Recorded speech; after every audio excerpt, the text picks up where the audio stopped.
So what I'd like to talk about today for a little bit is the special interest that a majority of people on the autism spectrum have and how that can be used to help make social connections with other people. Uh, Most people who are familiar with autism are familiar with this facet of autism to some degree, and uh, it's a special aspect of the character where people with autism are often drawn to specific topics in the world, and they could be anything from machines to airplanes to uh, animal species to computers to fantasy worlds.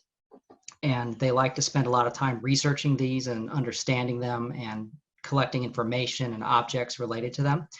And this manifests very early, and that's why we hear the term that these kids are often termed little professors, given that they can talk with great knowledge and beyond their years about specific topics, and often in great detail, more than most people want to sit and listen to. But this is an important aspect that I want to talk about a little bit, that this can manifest very early, and kids can have insights very early. So at the very bottom of this slide, for instance, you see a quotation from a kindergarten report card I received, where a teacher, and this was long before high functioning autism or Asperger's was even a known diagnosis generally, that the teacher remarked that I had words of wisdom and insights that were incredible for anyone of any age. And this is that little professor type character manifesting very early. And so what these people do is they often channel a lot of their time and effort and mental abilities into conducting their personal research to find out more about that particular facet of the world. And what we can do is we can use that in different ways to help these people connect with other people and have some sort of social relationship that they might not get through traditional means. Next slide, please.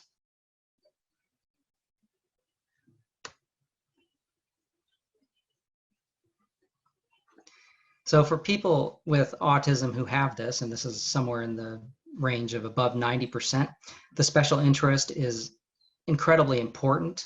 For some parents and teachers, they see it as sometimes annoying and perhaps limiting socially, but in several ways, it's very crucial to people with autism. It is crucial to self-image, and an analogy that might be apt is that it's similar to maybe someone who is very much into religion of some sort, and they filter everything in their world through that lens. It's something that I believe is a social surrogate that allows people with autism who do not connect with people socially in a competent manner to feel connected to the world through the thing that they're attracted to. And they can feel a part of it, and they can master it, and they can feel competent and useful because they can know things, and they can contribute information and knowledge about that thing. And so it becomes very much tied to your identity and your self-image and your self-worth. And it can also be the time that you feel competent when you're discussing that with other people, particularly people who also know about it, because they will recognize that you have information and knowledge and insight that is useful, and that can make you feel like you're an important part of the world. Next slide. So the special interest, as I said, it's about over 90% of kids and adults with autism manifest this trait. It's similar to interests and hobbies with typical people, but they tend to be much more intense and much more narrow and in focus and very in depth. And it's usually completely isolated about how it's usually conducted, where you're doing personal research and collecting information or objects.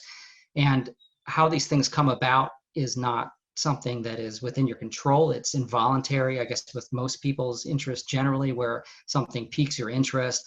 And interestingly, I've noticed that with myself and other people I've spoken with over the years, that often these come from fear. And so you might become interested in something that you're initially afraid of, and it's a way to make sense of them and lose the fear. And then you can actually learn to like things. Like for years, I kept scorpions, and actually had one live for 10 years without eating. So you can learn interesting things. All right, next slide. So we do see some divergence with males and females about the special interest topics, although there is overlap. With boys and men, you often see objects like computers, vehicles, machines manifesting as the special interest. With females, we often see more artistic topics, but with both groups we see animals. But with females, we often see literature, art, TVs and movies, fantasy worlds. But as I said, there's a lot of overlap anyway. All right, next slide. And so what I'd like to suggest is if you have a family member or a loved one or a student or someone on the spectrum and they have a special interest, talk to them and see if they'd be interested in discussing this. Because I want to give you an anecdote here. When I was in middle school, and again, autism wasn't really a thing, so I was just inexplicably weird.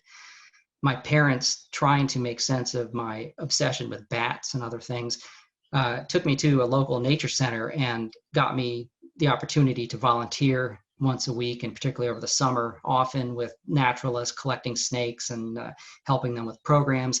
And so the naturalist who studied bats about once a month during the summer gave lectures on bats. And so I asked her if I could also give a smaller lecture before or after hers, and she allowed me to do that. So I had my dad make 35 millimeter slides out of all my bat books, and I made a comprehensive, bizarre lecture about bats she had never heard of. And the bottom picture shows something you've probably never heard of that's really fascinating, which is in World War II, before the Manhattan Project became something that they thought was viable, our goal or our plan to defeat Japan was to collect 1 million bats and tie napalm bombs to them and then release them in a canister over Japan. And the canister would open up and the bats would fly out and roost all over Japan. And then at a certain time, they would all ignite and burn the country to the ground. And this worked pretty well. They accidentally burned down a gas station near the base where they were conducting research on this. But the problem was when they got it up in the air and released the canister, the bats went into hibernation because it's so cold up in the atmosphere. And so they wouldn't fly and they just fell to the ground, and that idea was scrapped. So that was one of the things I talked about in my lecture. But giving that lecture was a turning point for me because it gave me an opportunity to feel like I really had mastery of something. I lectured to a room full of adults and children who thought my lecture was interesting and told me so afterwards. And that really allowed me to feel like I had a place in the world and that what I did and what I spent my time doing was important. And so I'd like to suggest that if you have someone on the spectrum in your life, see if they're interested, now that we're all quarantined, to have some sort of Zoom or other online conference call, technology, lecture or talk where they can discuss what they care about, what they know about, and what they could teach someone else about, and maybe have people ask questions or whatever. And again, you want to make sure that this is something they're interested in doing, but I think it would be a very rewarding experience for the people who would want to share that information with other people, because not surprisingly, people who have interest with autism want to talk about them just like anyone does. People like to talk about things they spend their time on and that they care about. And as I said, with the competence component, this is an area where they might feel very insecure and unsuccessful in social interactions. But when talking about the thing that they study, you're going to find that there's a different competence that comes into play. Next slide, please. This is well known and documented. And for instance, we have Temple Grandin, who many of you have probably seen at autism conferences. And she recognizes this, that sharing your interests with others helps with socialization. And as an aside, if you're at an autism conference and you're waiting in line for 45 minutes to talk to Dr. Grandin, everyone tries to talk to her about autism, but she'll always tell you that she doesn't have enough information to help you. And then you've wasted your time. And I've been able to talk to her multiple times for 15 minutes at a time. And what you talk about is what she wants to talk about. Look at her shirt. You talk about cows. She'll talk about cows for a long time. All right, next slide.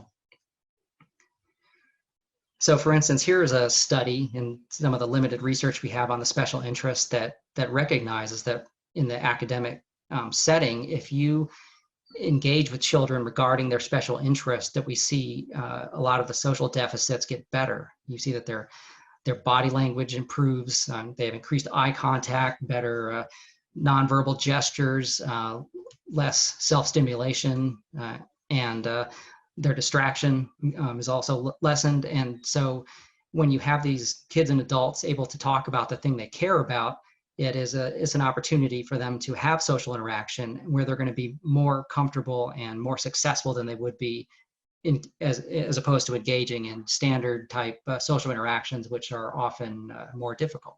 All right, next slide, please. And I think we can recognize, for the last, 6 months in the news, that people with Asperger's can have insights and have something to say that might be important to the rest of the world. And we know this, for instance, recently from Greta Thunberg from Sweden. And I think that if we could engage with people with autism about their interests, particularly as they get into college age and adulthood, I've talked to dozens of adults and people with special interests over years, and there's a lot of people that have a lot of information and it's not going anywhere. They're not working in academia, they're doing this for personal research, and a lot of these people know things and have figured out things and written computer programs. And I think that if we could tap into that, it not only gives the people with autism an opportunity to feel competent and feel understood and have an opportunity to interact around something that they really care about, but it's also useful to society in general. If we could get information that some of these people have developed out there, it can be potentially important in academic literature and social studies and lots of different fields. And two, as this Temple Grandin quote shows, that I think it's important, if for no other reason, that this will allow people with autism to interact in a way that makes them feel competent, so that we're focusing on their strengths and what they are capable of contributing versus, in most cases, we're talking about autism and dealing with what all the deficits are. And that can be demoralizing for someone to hear that there's so many problems with the way they are and the way they interact, and that they don't socialize properly, and they're not learning the correct way, and they're not operating in a way that makes people feel comfortable. And while some of that might be necessary when they're in an academic setting or a work setting, it's also nice to celebrate what they're doing that might be useful to us and might actually objectively be good information for the world to know about. And so just to close, I would like to say, we're having this quarantine period, which is difficult and can be, even more difficult when you've got families trapped together, and it can make social issues more pronounced. But I would encourage people to stay positive and, again, try to focus on what people with autism can do as much as you're focusing about the things that you're trying to correct. And recognize that particularly the special interest has an important place in the lives of people that have autism, and it can have an important place in the world. And maybe we can have less talk about it being something problematic that needs to be eliminated in the educational realm, and maybe use more of that to increase their social skills and allow them to feel competent. And thank you for your time.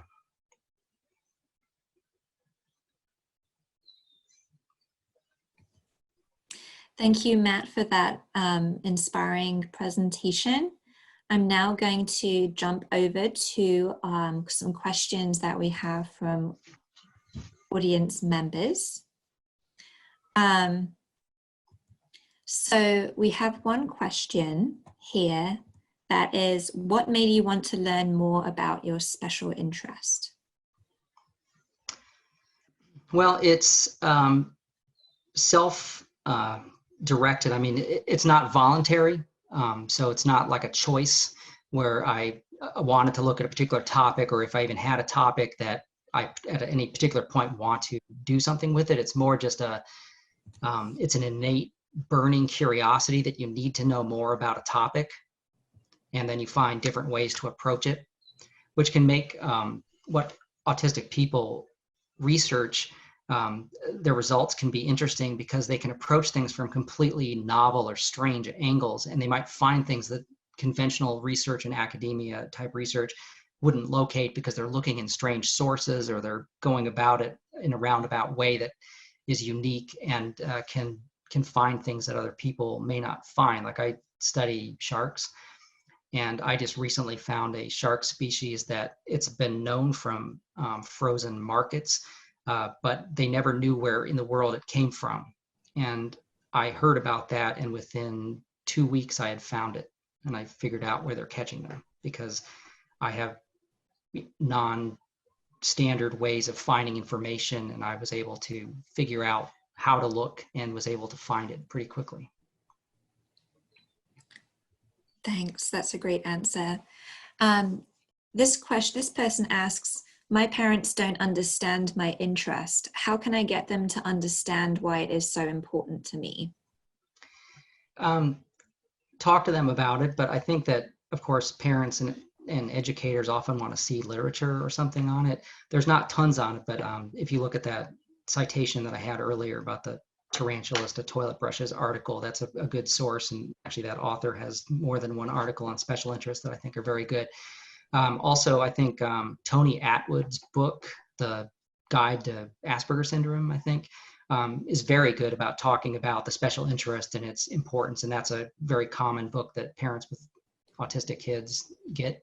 And I think that has a very good section on it and describes why it's important. So I think get that book. That's a great suggestion. We can certainly post a link to that book and that article on our Facebook page after today's event.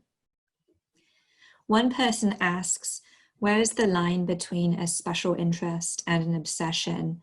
This parent is worried that his or her son is losing out on so many things because he is so focused on trains.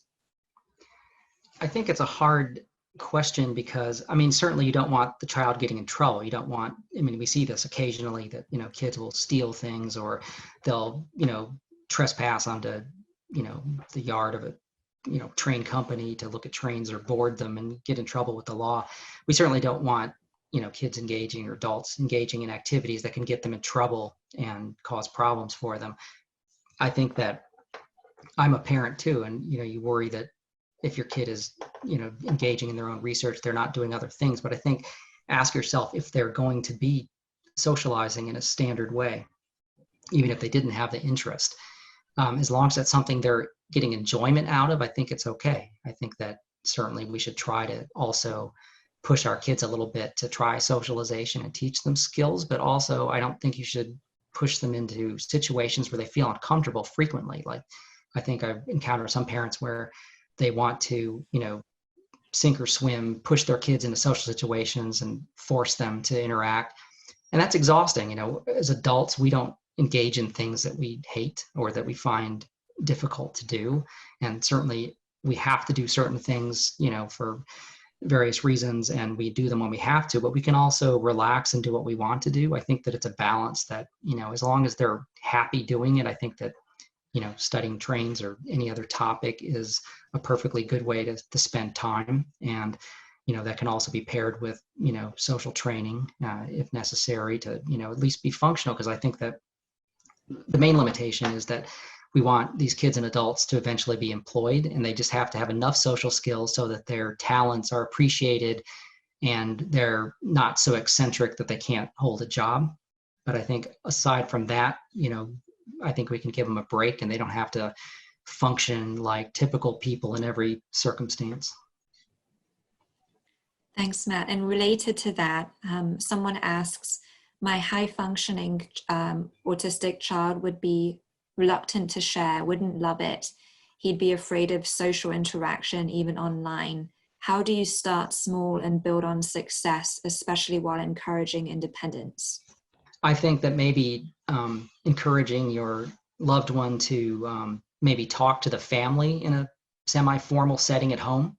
Can you teach us about this, for 15 minutes or 10 minutes or whatever?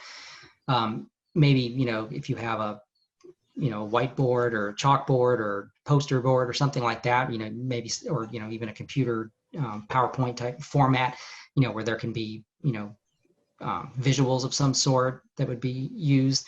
I think that, again, if someone is completely socially uncomfortable doing that, don't force them to do it. But if it's something that they would get some enjoyment of sharing their interest, I think that you can start small and start with the family. And if they like that, maybe start with extended family online. And then maybe you could, branch out from that. You can also look at special interest groups. Like, is there a group in your area that would be applicable to your person's interest? If there's a group of train appreciation or model train enthusiasts or something, maybe they would be interested in hearing a short talk and help out. So yeah, I mean, certainly you want the person to be comfortable, and if they're completely adverse to it, you don't have to force them to do it. But for, a lot of people, they would enjoy the opportunity, like the little professor label of, talking to people and sharing their interests. But if they don't want to, I guess don't force them. Those are some great tips. A self-advocate asks, how can I tell if I'm rambling too much about something I'm interested in? Should I be concerned about that? Yeah, I mean, it can be off-putting. I had zero social training into adulthood. But when I got married, my wife was that person who decided to school me in social interaction. And so I think that is a problem. And I do that too, is that, you try to horn your interest into any conversation that might be tangentially related to it because you're interested in it, you're excited about it, and you would assume that other people would be interested to know these things because they're exciting to you, so you think they'd be exciting to other people.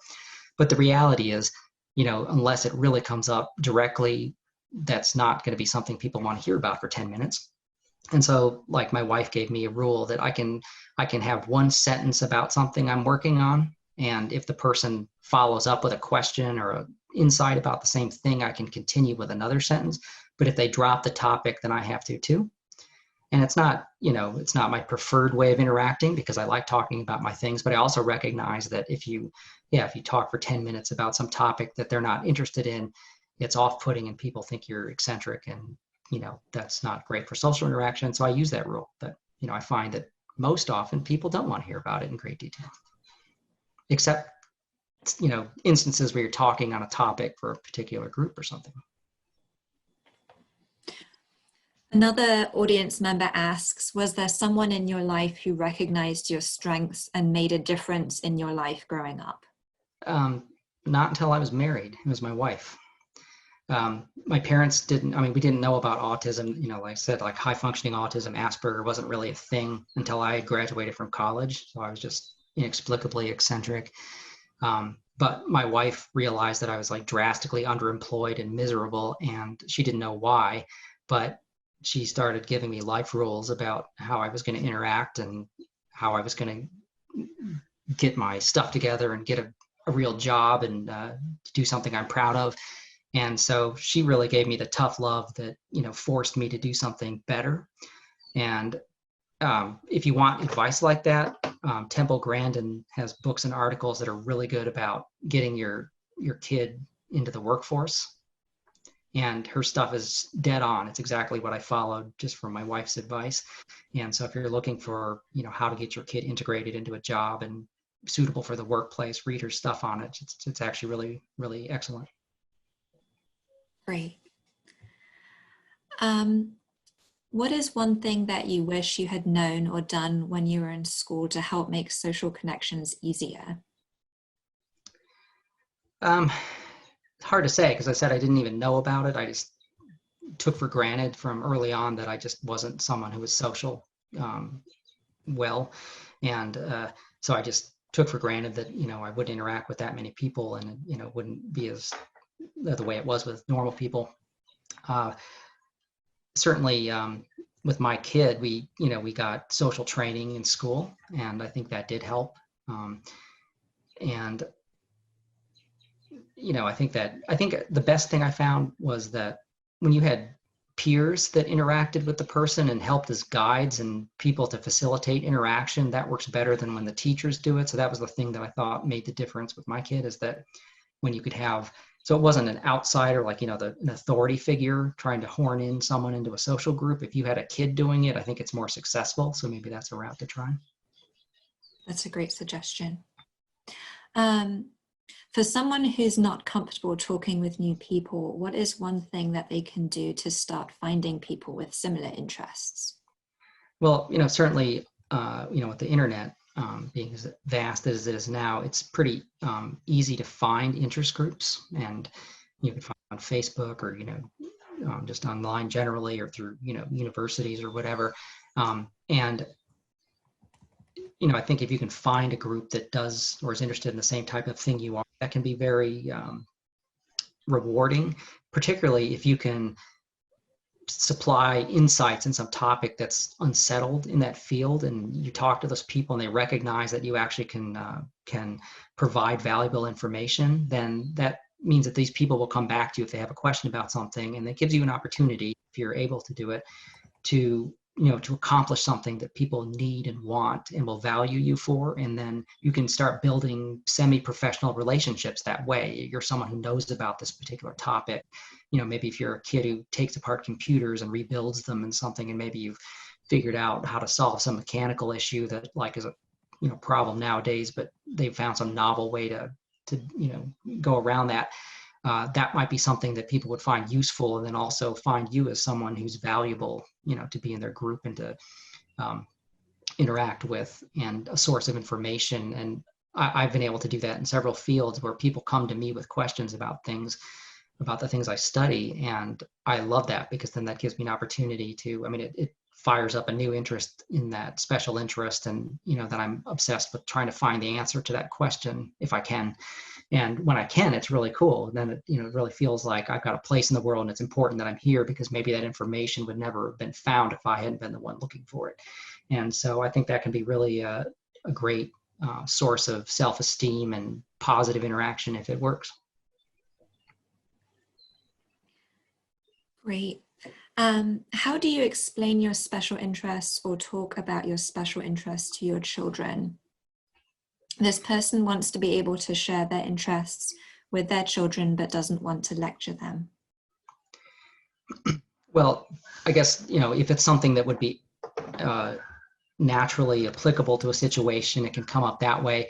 I think it's hard. I think because a lot of us have very obscure interests, and they're not something that's just going to come up or be, applicable to general life.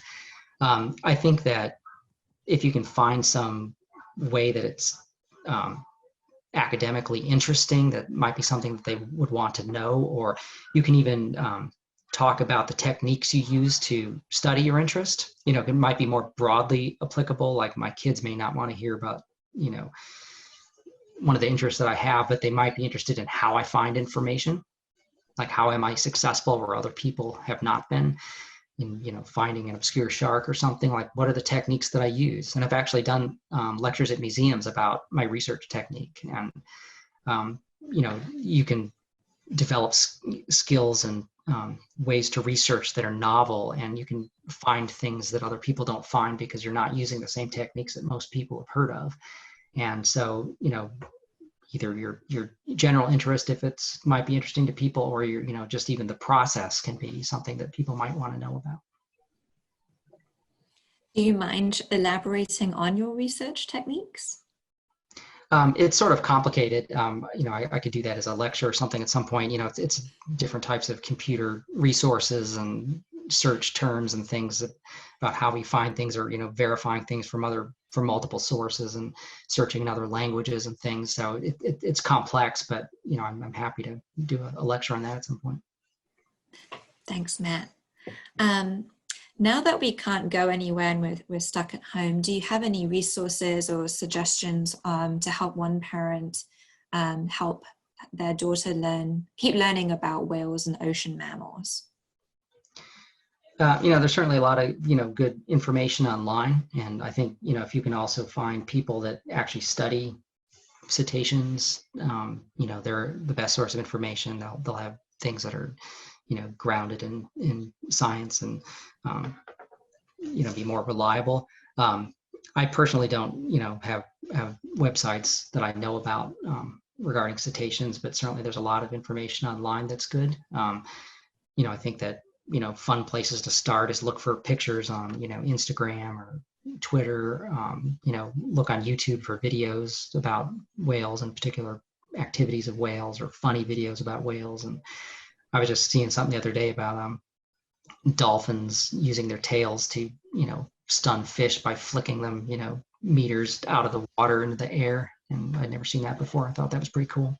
But yeah, I mean, I guess just use the internet to try to find interesting facets that might trigger, specific research interests within the whale category. YouTube's definitely a great source for videos about specific topics, so that's a great suggestion. So I want to take a few minutes before we wrap up to share information about some upcoming events that we're hosting inspired by Matthew's presentation and the fact that we all are stuck at home at the moment and have limited opportunities to connect with others about our interests. So I'm going to share my screen, or somebody else shared their screen for me. Thank you, Keith, about some virtual live social events that STAR will be hosting in upcoming weeks.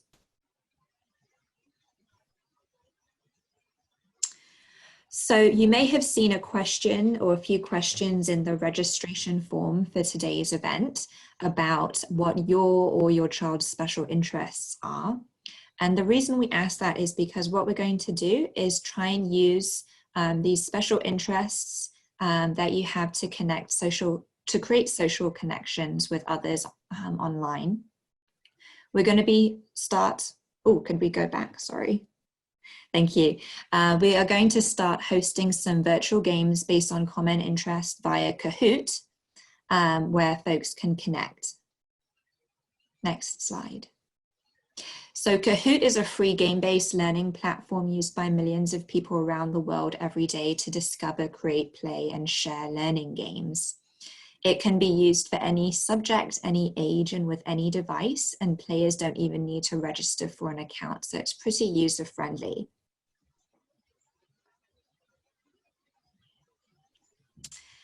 How you can use Kahoot, there are a couple different ways. So you can download the app on your phone or tablet, or using your computer, you can connect through HTTP, that little blurb at the beginning of most URLs, kahoot.it.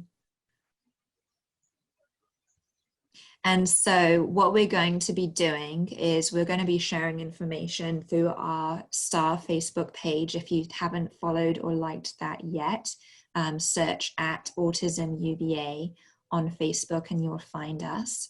We're going to be sharing information about upcoming events focused on interests. These will be hosted through Zoom. Once you log into the event, we will share a code with you. That's the game pin. So you can enter the game pin on your device, on the screens. On the left-hand side, the orange screen will show you, will be pulled up when you enter in that URL, open the app. You enter the pin in the cell and click enter. You can also do the same thing as seen through the green screen on your computer. And then the host, which will be a member of the STAR team, will continue to share their screen via Zoom. We'll then use that platform to play an interactive game focused on specific topics that we identify as common themes of interest among folks who complete our survey. So please do remember as you log in to create a nickname for yourself. It's helpful if you can use your real name or a nickname that you like to go by to help people connect with you. And then it's time to play. So then the host will start the game. The game is set up as a trivia game, so it's really intended to be interactive. The questions are going to be pre-created, and there's a lot of different topics out there that Kahoot hosts and offers games on, for example, Harry Potter, or gemstones, or trains. So we will try to identify common themes that groups are interested in, and we will connect you to the game link. The game questions will be visible through Zoom, and there'll also be a chance to chat with each other in between questions if there's an interest. So let us know if you're interested in this opportunity, or if you didn't have the chance to complete the registration form, or if you just think of a topic that you didn't mention yet. Please let us know. You can send us a message, private message on Facebook. Again, search us at Autism UVA on Facebook apps. And we would love to learn about your interest and see if we can help you connect with others who have shared topics they'd like to talk about.